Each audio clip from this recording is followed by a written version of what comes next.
So, welcome back to Geriatric Gaming, and you see a picture of Piggy in front of I don't know, is that supposed to be Christmassy? Is that just the new background for our new DLC?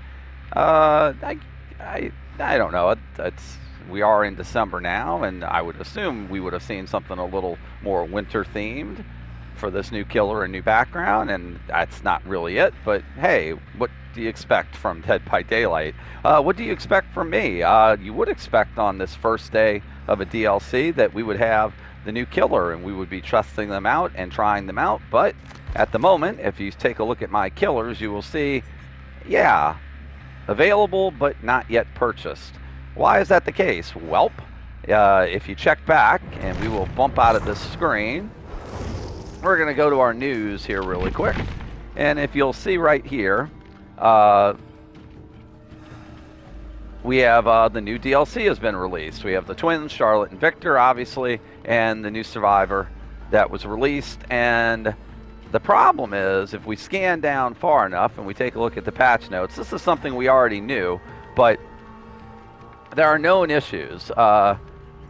Victor can be stuck if he goes onto a locker with a healthy survivor inside. Charlotte will be unable to search the locker until Victor is recalled. So basically, locker tech in defeating one half of this new killer is still there and has not been fixed, which the developers said that they would be working on, but this basically means the killer is somewhat incomplete. And I'm not the first person to mention this, but you know, I'm just going to be one more person that mentions that, hey, that's a bit of a problem. The perks don't really strike me as anything tremendous. I'm interested in the perk that allows you to basically kick multiple generators at once, or at least regress multiple ones at once. That seems interesting, and I think it's Power Struggle is the survivor perk that allows you to drop a pallet on the killer yourself if they walk in between one. That seems a little bit interesting, but there's still plenty of issues, including some of the perks not actually working correctly, apparently, for both the survivor and the killer end of it. So, with that being the case, this is an instance of, behavior. Knew there were plenty of issues apparently with this killer. Knew there were potentially a number of issues with this DLC. And, well, it's being released anyway. It's not necessarily a finished product. And every product that gets released nowadays with behavior seems to have bugs with it. And seems to have issues with it. We saw it with the 4th anniversary event. We saw it with the Blight. We've seen it multiple times over the last year where patch after patch consists of issues that cause the game to not function properly. We've seen hook bugs, we've seen hill bugs, we've seen sound bugs, and honestly at this point it's getting kind of tiring. I mean, I understand that not every single time you release new content or even update old content that you're going to do so completely bug free. That would be unrealistic to think that there's not any sort of problem that comes about when you release anything online these days as far as a video game goes, like Dead by Daylight. But it is somewhat reasonable, I think, to expect that whenever you're charging money, and that's exactly what you're doing, unless we're using, I mean, we could be using our iridescent shards to buy these characters, but I mean, for the people that are using Auric cells, for the people who are using real money to purchase this DLC, I don't think it's unreasonable to expect that, you know, the bulk of it works correctly. And my sense is, from the people who played on the public test build, from other people who had an opportunity to really explore all the problems and issues that arose with this chapter, and from people who played the game longer than me, who have explained why there are so many potential issues and problems still existing in this chapter, that's not a reason for me to go ahead and purchase this, at least not at the moment. So you're not going to be seeing any Twins gameplay here, at least for the foreseeable future.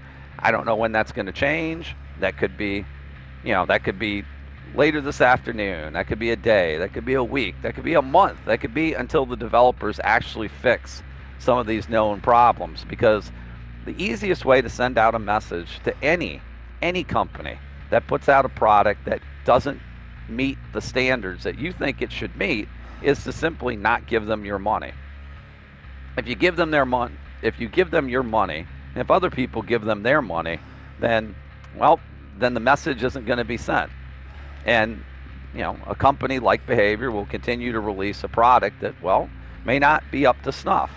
So it's not that I don't love this game. I was told one time by my friend Jeff, who I play with regularly on our Twitch streams, which you can follow us over at Geriatric Gaming 11 and be notified when we go live over there, and you can see us play there. He and I have discussed it before, and he asked me, he said, why do you keep playing a game you hate?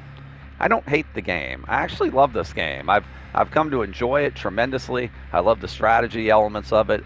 I love the excitement in playing both the killer and survivor roles. Lots of excitement when you're able to capture people. Lots of excitement when you're able to escape a tough situation.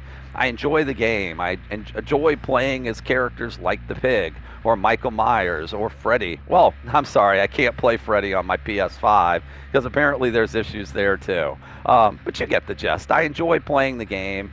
I enjoy the killers. I enjoy so much about this. I don't enjoy having a product that continuously seems to not work the way it was intended to. And in the case of this DLC, this is just yet another example of money before quality.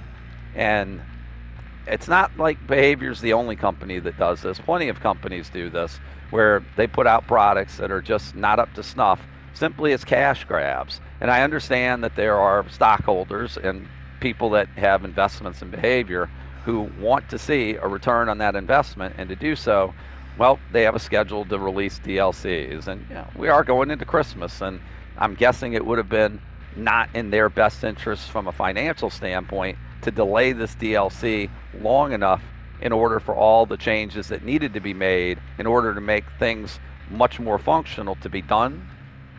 They weren't able to do that, obviously, in time for the DLC to release.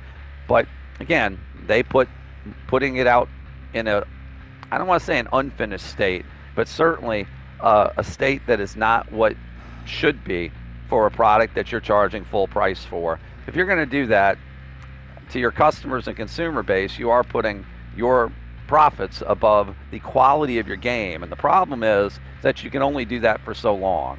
When the quality of a product starts to deteriorate, then you are going to lose the people that put money into that. No better example, I think, can be than the game Friday the 13th. Now, everybody knows Friday the 13th was supposed to be a competitor to Dead by Daylight, but unfortunately, due to licensing issues and the lawsuit between Sean Cunningham and Victor Miller, the Friday the 13th game basically died because they couldn't release new content and they couldn't release any changes, and the game kind of got stalled at that point because of that. That being said, Friday the 13th was already shedding a large portion of its player base, and the reason they were doing so was the game was bug-filled. They had lots of issues with the game, lots of issues with trying to play the game properly, to where matches literally were jokes because of so many bugs and so many issues, no matter what you were playing and what you were doing, to the point you had YouTube people making videos that were comedy videos exploiting these bugs and showing how ridiculously broken these bugs made the game. And eventually, the game and the community kind of died off. It was a 1-2 punch of no new content, and a game that at the time was just so bug-filled, a lot of people just stopped playing it. Is that going to happen to Dead by Daylight? I hope not. Like I said, I enjoy the game. I enjoy the game tremendously, and I would hate to see that happen. But it's not like there's not precedent. There are other companies with other games who have had issues with their player base, finally getting fed up with whatever the issue might have been and starting to desert their product.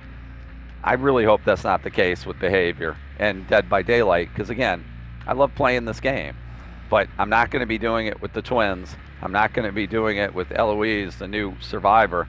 I'm not going to be doing it with my money, at least not until I feel like there's a product that's worth spending that money on. And at the moment, I don't think this DLC is it. Anyway, hope you enjoyed my thoughts on that and why you won't be seeing Twins gameplay on the channel, because it's very possible that many of you expected to see that today. This is being taped, obviously, the first day of release, but there will not be any twins or LOEs or any new perks or any of that, at least not for the moment. Now, that again, that may change. So, best way to find out is to hit that subscribe button while you're here. We do release new Dead by Daylight videos on a daily basis, and I'm certain there will be a point that you will see that new content released. Just not sure when it's going to be, but this is the first chapter since I started playing the game, and I haven't been playing that long, only since March, but this is the first chapter that was released, and the first time since new content's been released, and honestly, my heart just wasn't into buying it. So hope you understand that, and hope you're not too disappointed by not seeing Twins gameplay up here. Like I said, eventually you will see it, just not today. And if I'm waiting just even a day or a week sends some sort of small message to behavior, then maybe that's something everyone could do, and maybe that might get the point across that quality should always come before the dollar. Anyway, hope you enjoyed those thoughts. Please have a wonderful day, and we'll see you in our next Dead by Daylight.